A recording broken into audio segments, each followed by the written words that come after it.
La guerra es una constante en la historia de la humanidad. Los grupos humanos a veces buscan, a través del ejercicio de la violencia, poder modificar la conducta de los otros. Entonces avanzamos, vemos cómo podemos encontrar puntos vulnerables en el otro grupo sobre el cual queremos ejercer una modificación de conductas y atacamos. La guerra ha tenido múltiples causas y también múltiples formas. En general las causas, más allá de que se disfrazan de cuestiones ideológicas, políticas, religiosas, tienen mucho que ver esas causas con la cuestión económica. Y eso, a partir de las lecturas revisionistas, de las lecturas marxistas, ha tenido una claridad muy grande. La guerra es un elemento fundamental de dominación para establecer modelos de concentración económica, para establecer modelos de dependencia política y social. Y entonces, en ese contexto, la guerra, decíamos, ha tenido distintas formas, ha adoptado muchas variantes. En realidad, todas giran sobre la misma lógica, esa lógica de violentar la voluntad del otro, violentar la voluntad de un pueblo. Y algunos autores le han tratado de dar forma generacional a las guerras en función de cómo se dieron, en función de cómo se utilizaron los recursos bélicos. Y entonces hablamos de guerras de primera generación, en donde aparecen las armas de fuego y las primeras formas de organización militar.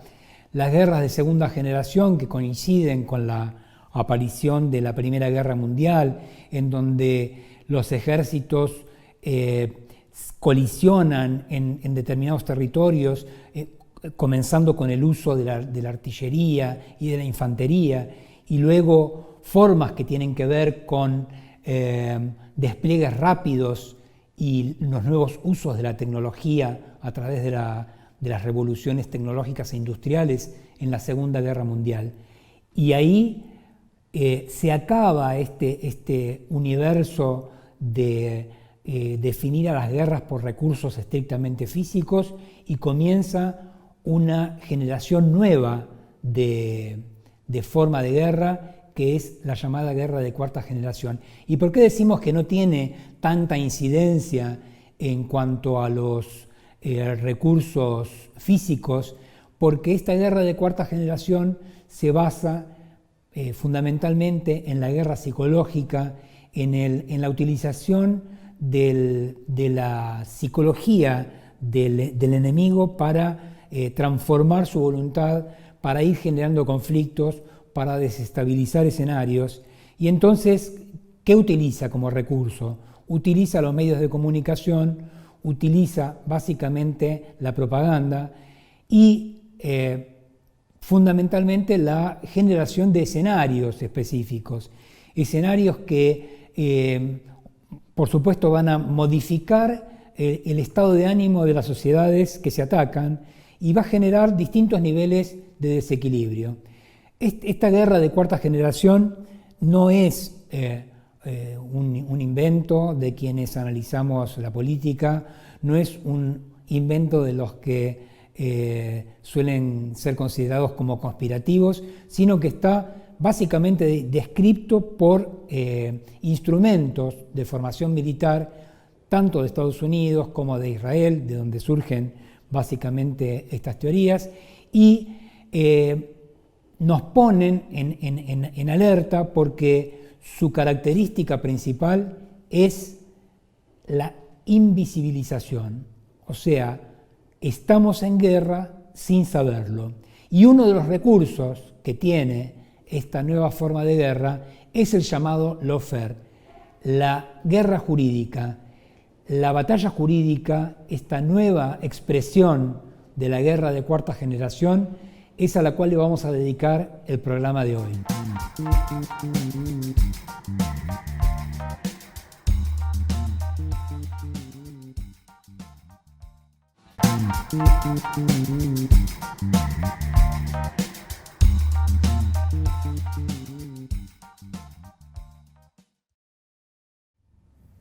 Hola, ¿cómo están?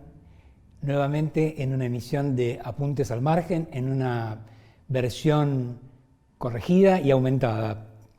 ¿Cómo te va, Juan? Muy bien, ¿vos? Todo bien.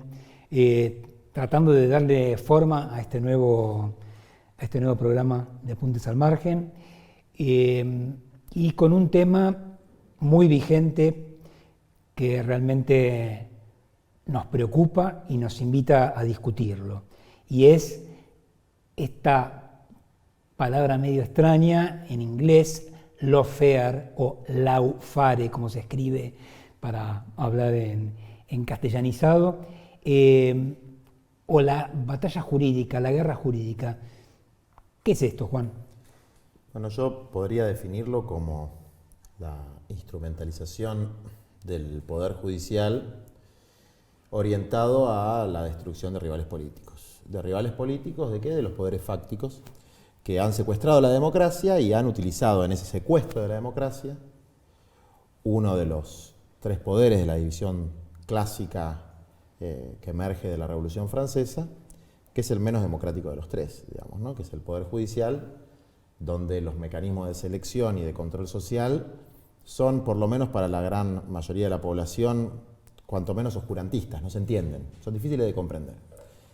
Yo creo que hubo un trabajo paciente de infiltración, si se quiere, de los poderes fácticos en el Poder Judicial y que hoy, fundamentalmente, el fuero penal, que es el que por lo menos yo más vengo siguiendo, federal en la Argentina y en general en todos los países de la región, casos de Brasil, casos de Ecuador paradigmáticos, son instrumentalizados en la destrucción y la proscripción de las figuras políticas de oposición a la ofensiva neoliberal que sufre nuestra región.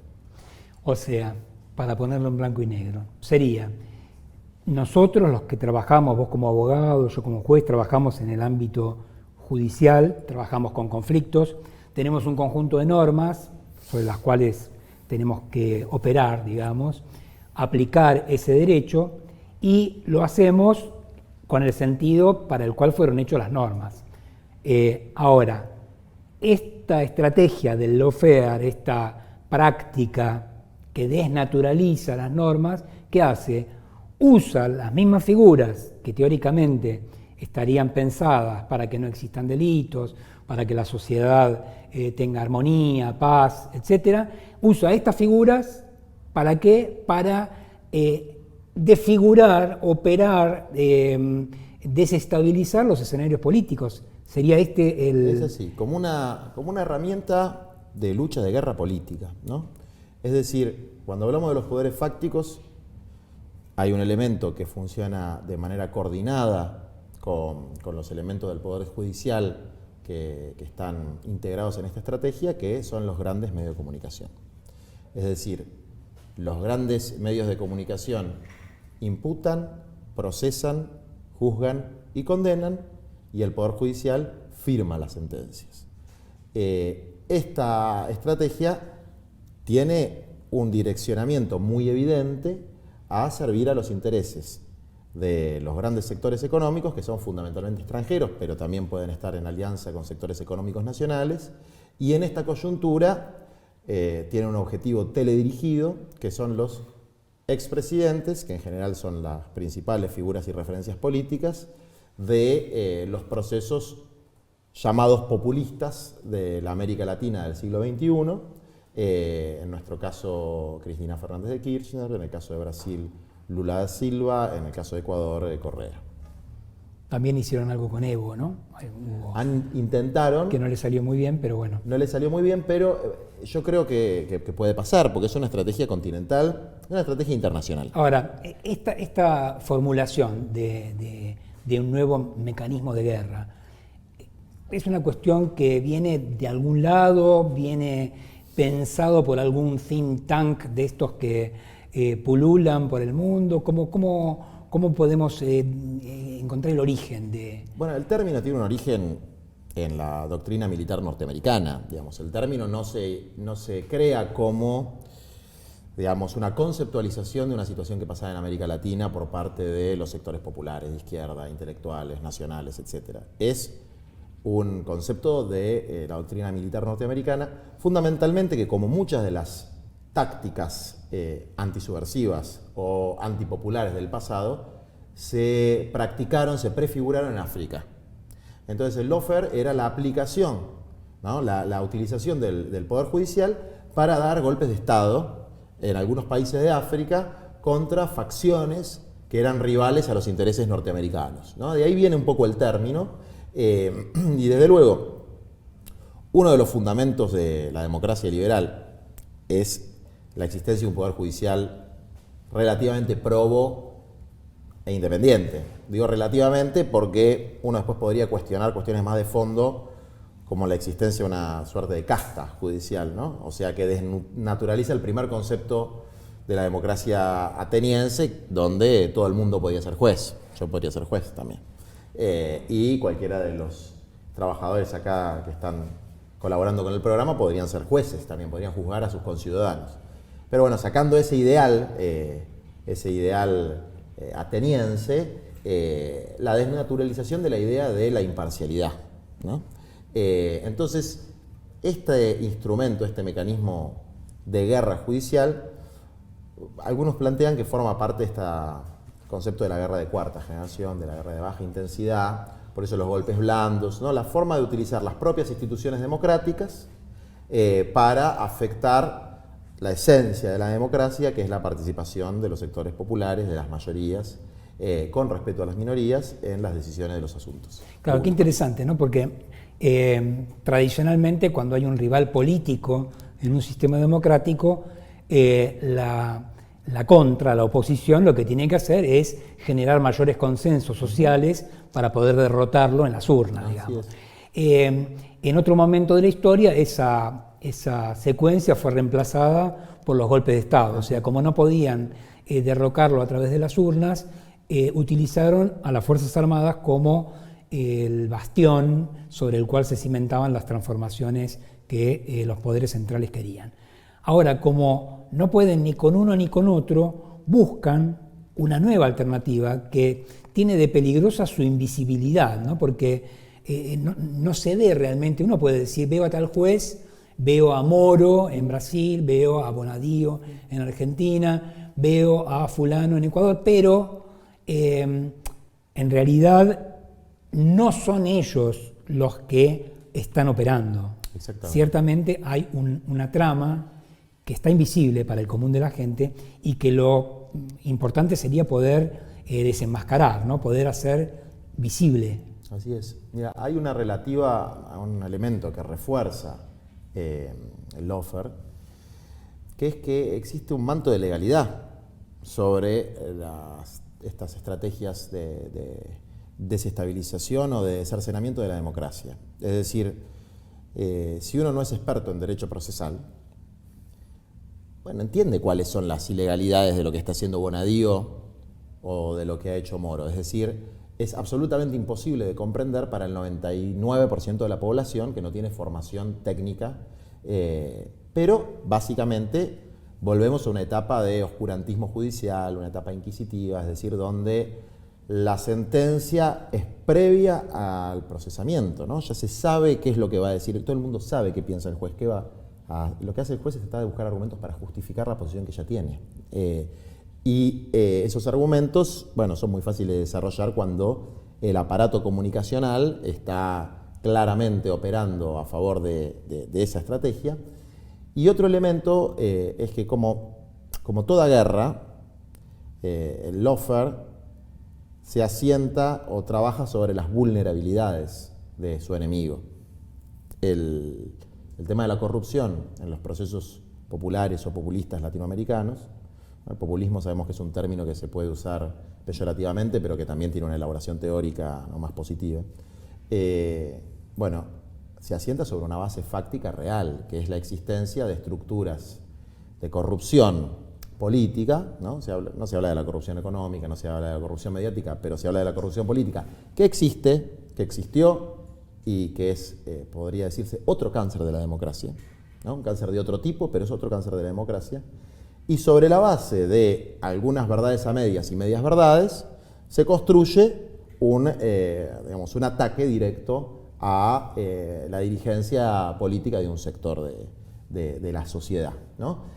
Bueno, eso es lo que tratamos de mostrar, tratamos de desenmascarar, porque así como se aplica a escala de la principal dirigencia, cada vez se va aplicando más a escala de la dirigencia sindical, la dirigencia social, la dirigencia estudiantil, la dirigencia profesional, etcétera, como manera de cercenamiento del ejercicio de los derechos constitucionales. Además, es una forma de operar claramente imposible de controlar, porque esta simbiosis que hace entre estructuras judiciales, que como decís vos, gozan de la legalidad y de la supuesta legitimidad en su misión, junto con las corporaciones mediáticas, trabajando en coordinación y en comunidad, hacen prácticamente imposible ejercer ningún tipo de control efectivo, porque ¿quién te escucha?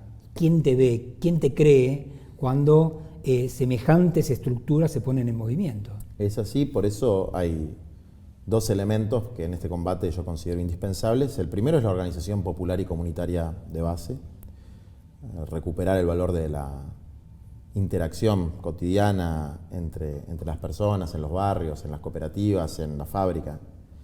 Y por otro lado, el ejercicio del pensamiento crítico, ¿no? En el momento donde lo que reina podríamos describirlo como la posverdad, es decir, algo que tiene una apariencia de verdad, pero es una mentira, ¿no? Y en la era de la imagen, con poder revestirlo con un decorado relativamente verosímil, vos convertís una mentira en una verdad, una semiverdad en una verdad. Entonces ahí ese es un elemento de combate. Y también hay que decir, digamos, casi como una buena noticia, que bueno, esto va perdiendo verisimilitud, digamos, ¿no? Porque los niveles de mentiras son demasiado altos, ya nadie se los cree. Y otra cosa que me parece importante señalar, Andrés, es que en Argentina, por lo menos yo lo vengo viendo, se ha desarrollado una técnica de estigmatización, en el más puro sentido de la palabra, es decir, poner un estigma, poner una marca. Y esa marca tiene una letra, ahora, que es la letra K. Cuando vos querés destruir a un rival, lo querés estigmatizar, querés marcarlo como el enemigo de la sociedad, hay que ponerle la letra K. No importa si es K o no es K, pero vos sabés que si en el título del diario Clarín aparece mi nombre, por ejemplo, junto a la letra K, la marca de la letra K es una señal para que actúe el Poder Judicial, las fuerzas represivas, etc. Es como una especie de yerra, ¿no? Exactamente. Le van poniendo, acá ponen la K, en Brasil ponen la L, en Ecuador ponen la C.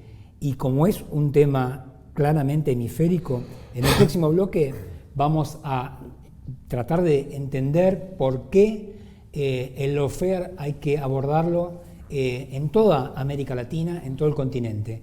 Es un paso fundamental para poder desenmascarar este proceso de guerra.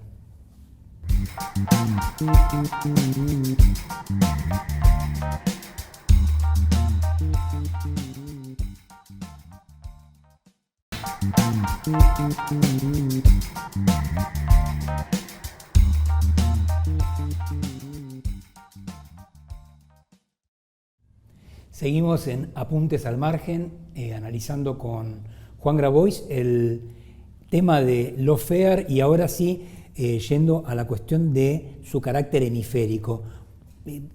¿Por qué decimos que tiene un carácter hemisférico esta forma de guerra que gobierna al mundo en esta época, ¿no? Mira, yo tuve la posibilidad de viajar un poquito por América Latina y de conocer el tema de Brasil con bastante cercanía. Y lo que sucedió en Brasil fue un caso típico, ¿no? Arquetípico de lawfare, porque lo que vimos con la detención de Lula y la proscripción de su candidatura fue un golpe de Estado preventivo. Es decir, se impidió a través de una serie de resoluciones judiciales, no solamente al principal candidato de la oposición, sino al inevitable ganador de las elecciones, porque todas las encuestas daban una ventaja muy, muy grande a favor de Lula.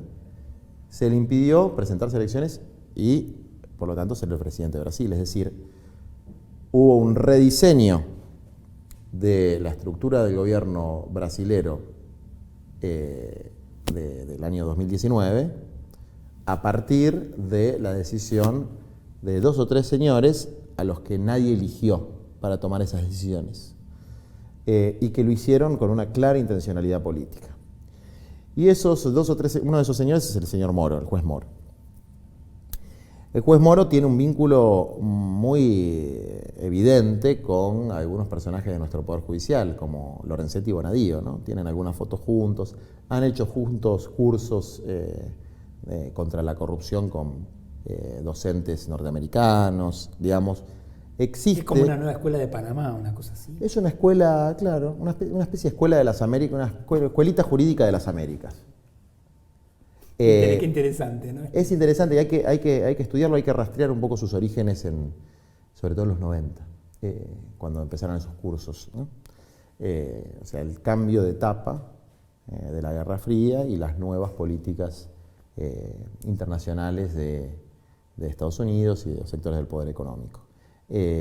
Y pasó una cosa interesante en Brasil, que yo lo fui a visitar a Lula, a la cárcel no me dejaron entrar, y yo llevaba un rosario bendecido por el Papa Francisco, que es otra de las víctimas del lawfare, pero de una manera muy particular, porque digamos, no está sujeto a las mismas reglas que los presidentes, pues es una autoridad religiosa, pero sí sufre un hostigamiento constante por parte de los medios de comunicación y por parte también de algunas instancias de estados poderosos.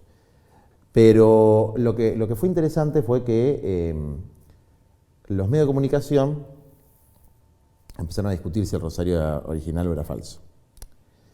Y por una operación que hubo con algunos sectores de comunicación dentro del propio Vaticano, salió una noticia de que era falso, de una agencia de noticias del Vaticano.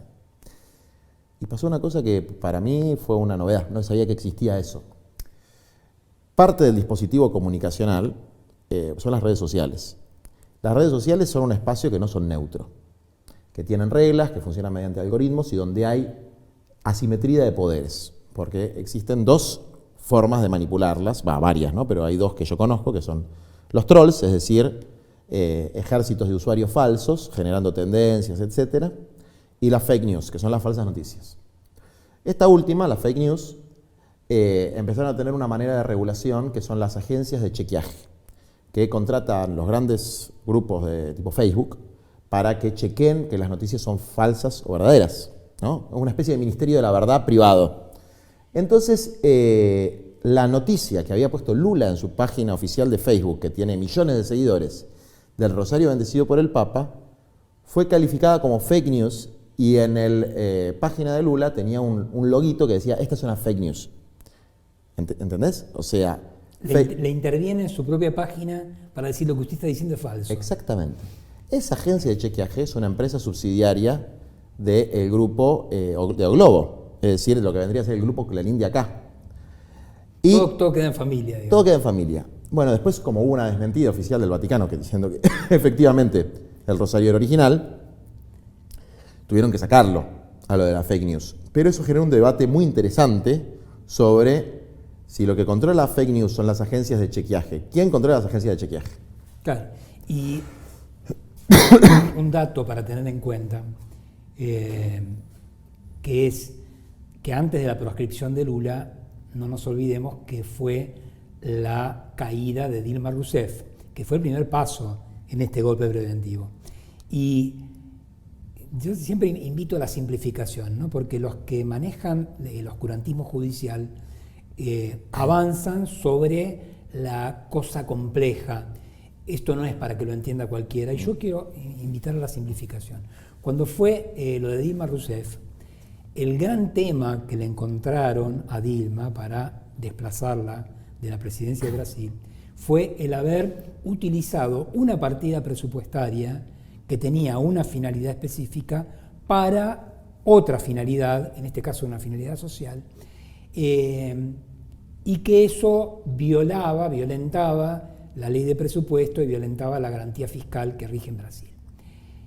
Si bien esto es cierto, esto lo hacen todos los gobiernos del mundo, o sea, y lo hacemos todos en nuestras casas. Si vos tenés tu presupuesto y se te rompió el calefón, vas a sacar la plata que tenía para pagar el cable y vas a pagar el calefón, y después verás de dónde sacás para pagar el cable. Esto en un presupuesto estatal se hace siempre. Todos los gobiernos hacen eso. Sin embargo, en este caso encapsularon este movimiento que hizo Dilma y de eso hicieron el gran tema del desplazamiento. Malversación de fondos públicos, tiene que salirse, y se fue. Por supuesto con la Red Globo batiendo el tambor. Luego viene lo de Lula y hago una nueva invitación a la simplificación. Presidente durante más de una década de la sexta potencia económica mundial. El gran hecho de corrupción que teóricamente le endilgan y que por supuesto sobre el que no hay ninguna prueba que lo vincule directamente, sino son todas elucubraciones, arrepentidos, gente que dice que vio, que escuchó, pero no hay nada concreto que pegue a Lula a ese inmueble, y ahí voy, un inmueble que para los que conocemos Brasil con cierta profundidad, no es de los mejores que hay en Brasil, hay zonas mucho más lindas e inmuebles mucho más caros, un inmueble teóricamente como el saldo de la gestión corrupta del que fue más de una década presidente de la sexta potencia mundial. Yo creo que habría que hacerle un monumento a la honestidad, porque si lo que le pueden probar después de más de 10 años de ser presidente de la sexta potencia mundial es que se quedó con un dúplex, la verdad, hagámosle, es esto de las tira y volvé, ¿te acordás cuando decían que era corrupto porque tenía 50 corbatas? Esa era la corrupción del 73, sí. Las operaciones mediáticas del 73 eran la corrupción de las tiri porque tenía 50 corbatas colgadas en el ropero. Volvé, Lula, te queremos. Los 100 pares de zapatos de Perón. Ahora, lo que vos decís, para mí es interesante. Hay una cosa que yo vi en Brasil y me la contaron los compañeros, vi algunas encuestas, sobre todo con lo de Dilma. En Brasil la gente no sabe qué es lo que se le imputa a Dilma. No tiene idea. Corrupción, es decir, son palabras con una fuerte carga emocional, son significantes vacíos, ¿no? Entonces, de nuevo, son estigmas. No importan las pruebas, no importan los hechos, importa el estigma y la legalidad, la pseudo legalidad de las instituciones que los aplican, ¿no? Entonces, eso desdibuja, destruye el espíritu de la democracia. Si la democracia es un hacer como, que hubiese garantías, que hay jueces, y en definitiva lo que es un ejercicio de la fuerza, bueno, hay una desnaturalización absoluta de la democracia y eso nos hace muy mal a todos. Ahora, también expresa problemas de fondo, que es el crecimiento del poder de los monopolios, en particular los monopolios de comunicación, pero de todos los monopolios en general. Inevitablemente desdibuja y corrompe la democracia. Y esto, discúlpame, ya estaba dicho desde la década del 80, cuando el informe McBride de la UNESCO dijo que había que generar un nuevo orden mundial en la comunicación y en las informaciones. Estamos hablando de más de 30 años, que por supuesto, ¿quién se fue espantado de la UNESCO? Estados Unidos. Dijo que la UNESCO se había convertido en un bastión comunista en aquella época y por supuesto lograron desplazar la conducción en ese momento de la institución. Y hablamos de una organización de Naciones Unidas. Decían, este sistema de concentración de la comunicación lo que va a traer es una dependencia cada vez mayor de los países como el nuestro, los países periféricos, y va a traer evidentemente una desnaturalización de la democracia. Eso es así, lo podemos ver, y por eso estamos en un momento triste pero interesante, oscuro pero interesante, donde la comunicación comunitaria, donde la discusión sobre la regulación de los medios de comunicación y los medios digitales, una regulación democrática, y la discusión sobre la, podría decirse, revitalización, refundación, regeneración de la democracia y sus instituciones en los tres poderes clásicos, bueno, está al orden del día, hay que empezar a darla, sobre todo con las nuevas generaciones, hay que empezar a cuestionar ese manto de, podría decirse, hay que cuestionar el Poder Judicial, Andrés. Porque... Sí, en realidad ya había que haberlo cuestionado mucho antes, sí. Ahora con esto hay sobrados motivos, ¿no? Hay sobrados motivos, porque hoy día son una especie de espada de Damocles sobre la política, no sobre el kirchnerismo o sobre los procesos nacional populares latinoamericanos, sobre la política como forma de transformación de la sociedad, forma legítima de transformación de la sociedad. La figura del arrepentido. Es una cosa muy interesante, porque tal vez en otras latitudes puede funcionar de determinada manera, pero acá tener concentrado en un señor, con clara intencionalidad política, la posibilidad de agarrarte y decirte, si vos decís lo que yo quiero que digas, vas a tener un beneficio procesal, es muy peligroso. Es sumamente peligroso. Vamos a seguir en el próximo bloque analizando, ahora sí, la cuestión local. ¿Qué pasa en la democracia argentina? ¿Por qué estamos en guerra en nuestro país? ¿Y qué podemos hacer frente al monstruo que se avecina?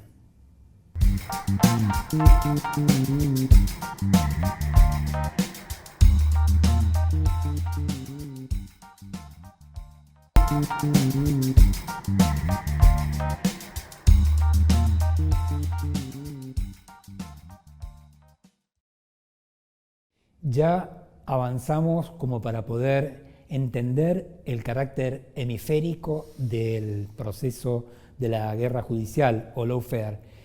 Nos dimos cuenta, por ejemplo, que solo se puede entender cuando analizamos los últimos años de la historia de nuestra Latinoamérica y vemos cómo funcionó el Plan Cóndor, cómo funcionaron las democracias blandas o semidemocracias, cómo fueron limitados los sistemas democráticos cuando realmente hubo una participación popular, concreta, y cuando se avanzó en términos sociales y políticos.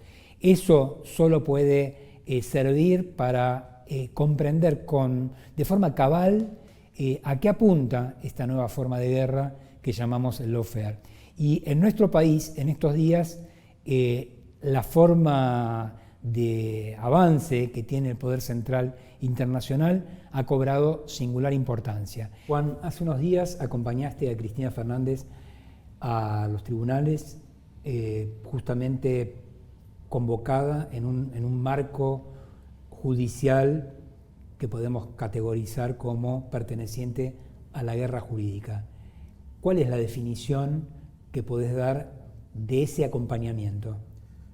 Bueno, un poco está en la elaboración que hiciste de la pregunta, está un poco la respuesta, ¿no? Yo creo que es un caso muy evidente de la utilización del Poder Judicial para una persecución teledirigida contra la principal figura de oposición en la Argentina, y en ese sentido me pareció importante manifestar mi apoyo, mi acompañamiento, mi cercanía, porque hay un elemento del lawfare que no hablamos, ¿no? Hablamos de lo mediático, hablamos de la instrumentalización del Poder Judicial, pero no hablamos de la parte psicológica y emocional, ¿no? En general, los liderazgos de los movimientos populares tienen un vínculo muy emocional, de empatía con los sectores populares, y cualquier ser humano, frente al ataque constante a su buen nombre y honor, a sus valores, a lo que representa, se siente mal. Entonces me pareció que podía ser un aporte mi presencia en los tribunales. Y también, desde luego, un mensaje a esta verdadera mafia de Comodoro Pi,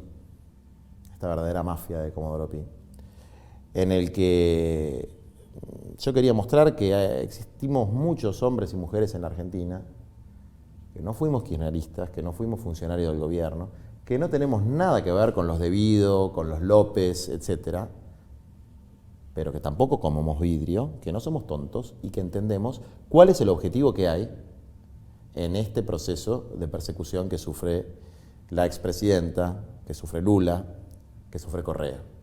Entonces, el sentido más profundo tiene que ver con la defensa de la democracia social en América Latina, que es un proceso en el que creo que la militancia social, estudiantil, sindical, popular en general, tiene que intervenir para frenar, para decir, no pasarán, estas cosas no van a pasar tan fácil, que va a haber resistencia frente a estas situaciones, y que eso de ninguna manera implica una validación de las estructuras de corrupción, pero yo estoy absolutamente convencido de que la superación de esas estructuras corruptas no va a venir de las propias estructuras corruptas, digamos, ¿no? No creo que con un trapo sucio se pueda limpiar absolutamente nada, que lo que se hace con un trapo sucio es ensuciar lo que está limpio y lo que está sucio no lo limpiás tampoco.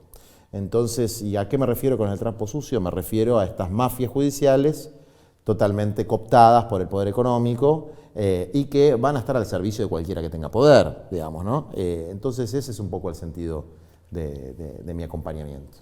El gran tema que tenemos en estas horas es qué hacer, porque uno puede acompañar, puede solidarizarse, puede distinguirse, porque claramente lo que decíamos en los bloques anteriores de ponerte la marca de la yerra, vos sos K, vos fuiste con Cristina, vos sos K, vos resolviste, yo me acuerdo cuando yo resolví lo de las carpas de la 125, vos sos K, y realmente cualquiera que nos quiera, a cualquiera de nosotros dos, someter a un análisis histórico puntilloso, no va a encontrar un solo elemento que nos vincule con el kirchnerismo, en términos de operación política, de cooptación, bueno, entonces esa situación hay que distinguirla, pero también hay que pensar cómo se supera este conflicto, cómo hacemos para salir de esta estrategia de guerra. Dos reflexiones al respecto. En primer lugar, yo creo que el estigma tiene dos funciones, ¿no? Marcarte para una posterior persecución, etc. Pero tiene una función que es el disciplinamiento, porque nadie quiere quedar embarrado, ensuciado con la corruptela. Y el que está un poquito sucio se quiere alejar. Entonces, la amenaza latente es no defendás a esta persona, no te enfrentes, porque el estigma K viene con sos corrupto, sos todas las cosas feas, ¿no? Y eso ha hecho que exista, sobre todo en la dirigencia, una mezcla de oportunismo y cobardía, ¿no? Entonces, oportunismo de algunos, cobardía de otros, podríamos decir, un miedo comprensible. Un miedo comprensible de quien dice, si yo no tengo nada que ver con esto, ¿por qué me voy a meter ahora a defender algo que...? Y yo creo que hay que embarrarse, porque ese es un barro falso, virtual, digamos, ¿no? Y en el otro sentido del qué hacer, hay elementos de la coyuntura argentina que a mí me indican que hay, ¿no?, dos salidas que no van. La primera es la continuidad casi del plan neoliberal, del plan de entrega de la soberanía al Fondo Monetario Internacional y de los recursos naturales a los sectores del capital y de la destrucción de los derechos sociales que existen en la Argentina. Bueno, ese plan está representado claramente por el gobierno de Macri. Después hay otro sector que es como una especie de club del golpe. ¿Por qué club? Porque puede ir para un lado o para el otro, digamos, ¿no? Me refiero a, yo creo que los mismos que tienen interés en la proscripción de Cristina son los mismos que, frente al agotamiento del gobierno de Mauricio Macri por su desastrosa gestión del gobierno argentino, pueden buscar un plan B, una salida B, no democrática. Es decir, una asamblea constituyente, por ejemplo, que ponga a un nuevo Duhalde por 4 años el gobierno para darle continuidad a las políticas de ricos para ricos. Esa es otra salida que creo que hay que rechazar. Entonces yo creo que, ¿qué es lo que hay que hacer? Prepararse para dar una lucha política democrática. Prepararse para dar una lucha política democrática. Resistir la ofensiva neoliberal desde las organizaciones sociales, sindicales, de las organizaciones sectoriales, y prepararse para dar una lucha política democrática. ¿Cuándo? Si son en los plazos que están previstos en el cronograma electoral, cuando corresponda, y si esos plazos se adelantan, que se adelanten porque la dinámica de la realidad los llevan a adelantarse, y no porque algún avivado o algún grupo, ¿no?, de avivados quieren cambiar de tirano pero no cambiar la tiranía, para usar una metáfora, ¿no? Por lo menos que no dejemos que usen a los sectores populares para esos fines que, recordando también una frase del general Perón, cada uno tiene que ser artífice de su propio destino y no objeto de la ambición de otro, ¿no? Es decir, que los sectores populares, que la militancia sana que quiere una patria justa, libre y soberana, construya su camino y no se deje utilizar por los que han ejercido el poder en la Argentina y no lo han hecho precisamente en beneficio de las mayorías. En ese contexto va a ser importante también elevar los niveles de organización de los movimientos sociales y de los sectores políticos que comprendan este escenario, porque la tercer pata que tiene esta estrategia de guerra es la represión. Eso sí. No nos olvidemos que cuando entre a languidecer la mentira, cuando se desenmascare cómo funciona esta estructura, les va a quedar el recurso de ahora la realidad la moldeamos a palos. Es así, estoy de acuerdo con que ese es un problema al que nos estamos enfrentando en este momento y que se puede profundizar. Cuando no alcanza el pan, empieza a aburrir el circo, aparecen los palos. Y en ese sentido hay que tener, yo lo que le planteo a los compañeros, ¿no?, porque en mi caso particular, yo tengo un rol que es el que ejerzo con más gratificante para mí, que es un rol como dirigente social, no en la política superestructural. Eso es una cosa que ahora, un poco por la coyuntura, me toca meterme en eso. Pero lo que le digo a los compañeros es: ustedes peleen por lo suyo, peleen por sus intereses. El día que yo venga a decirles que vayan a aplaudir un determinado dirigente político, piénsenlo bien. Si ese dirigente político responde a ustedes, peleen por lo suyo. No vayan a una manifestación donde no entiendan para qué están yendo, ¿no? Porque eso tiene que ver con uno de los elementos del poder popular, que es la conciencia, que junto a otros como la capacidad de movilización o la capacidad organizativa, permite precisamente que los sectores populares sean protagonistas de su propio destino. Es decir, tener una política de prudencia, que no es lo mismo que cobardía, donde la masividad de la protesta impida actos focalizados de represión y dirigidos a determinados compañeros, compañeras, etc. Bueno, a veces yo mismo no cumplo con mi propia, ¿no?, estrategia y termino exponiéndome, y muchos hacemos eso, preferimos poner el cuerpo nosotros que matar a otros. Pero bueno, y después, insisto, tratar de tener la templanza para saber encontrar los tiempos para cada cosa. Se nos acaba el tiempo, Juan. Confiamos, queremos, deseamos que este programa de Apuntes al Margen haya servido para poder entender, al menos básicamente, qué es este proceso de guerra en el cual estamos inmersos. Sí, lamentablemente, nuestro país está en un proceso de guerra. Ojalá llegue la paz, ojalá llegue la democracia.